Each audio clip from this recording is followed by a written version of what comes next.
बिस्मिल्लाहिर्रहमानिर्रहीम। अस्सलाम वालेकुम नाज़रीन, कैसे हैं आप? उम्मीद करती हूँ आप खैरियत से होंगे। अल्हम्दुलिल्लाह आज जो है ना हमने एक बकरा ख़रीदा है, कुर्बानी का ये बकरा है। बहन ने ये बकरा दिया है तो उसने अपनी माँ की कुर्बानी के लिए दिया था। ये हम आगे जाकर गरीबों में तकसीम करेंगे। ये उन माँ और बहनों के लिए होगी जो यतीम और मुस्तहिक होंगे, गरीब फैमिलियाँ होंगी जो कुर्बानी अफोर्ड नहीं कर सकते। ना उनके पास तो राशन होता है, ना ही उनके पास कोई खाने को कोई चीज़ होती है, तो कुर्बानी कैसे करेंगी वो औरतें? यतीम माएँ हैं, बहनें हैं। मैं हर रोज़ एक नई बस्ती का विज़िट करती हूँ, जहाँ वहाँ जाती हूँ तो उनके हालात सुनती हूँ और देखती हूँ तो बहुत ही परेशान होती हूँ। जिनके पास ना कपड़े होते हैं, ना ही शूज़ होते हैं, कुर्बानी नहीं कर सकती। उस बहन को अल्लाह बहुत दे जिसने ये बकरा दिया है। पैसे हमें डोनेट किए हैं, हमने जाकर एक बकरा ख़रीदा।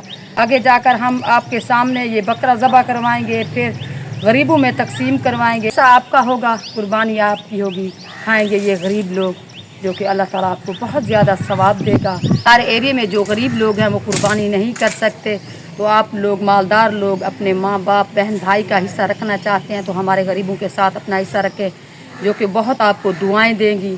माएँ हैं, यतीम बच्चे हैं, वो कुर्बानी अफोर्ड नहीं कर सकते।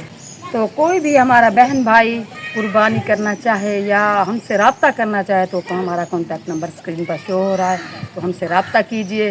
मैं ख़ुसूसी तौर पर उस बहन के लिए दुआ करती हूँ जिन्होंने हमें ये पैसे डोनेट किए हैं। अल्लाह ताला उसके काम और रिस्क में बरकत अता करे, अल्लाह ताला उसको बहुत रिस्क दे। हमारे और भी बहन भाई हमारे साथ ताउन कर सकते हैं। तो अल्हम्दुलिल्लाह, जज़ाकल्लाह। अल्लाह हाफ़िज़।